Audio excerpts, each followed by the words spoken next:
Some good economic news for you tonight. Northern Kentucky shattered projections for jobs and growth last year despite the pandemic. Leaders there say the region saw more companies relocate or expand, more jobs, and more investment than expected. Josh Bazan explains what might have led to this surprising growth.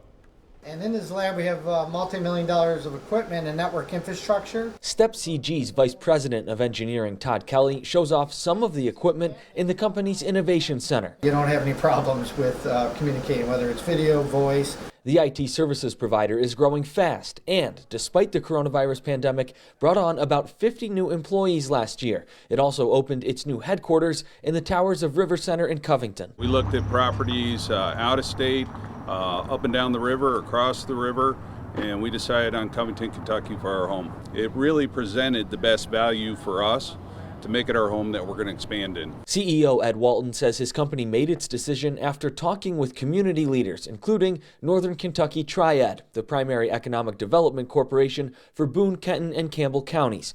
And STEP CG is not the only company expanding in or relocating to Northern Kentucky. That really did lead us to have a surprisingly good year despite the effects of the pandemic. Northern Kentucky Triad says in 2020, 27 companies expanded or announced new locations here that involved 1,500 jobs and $268 million in new investment.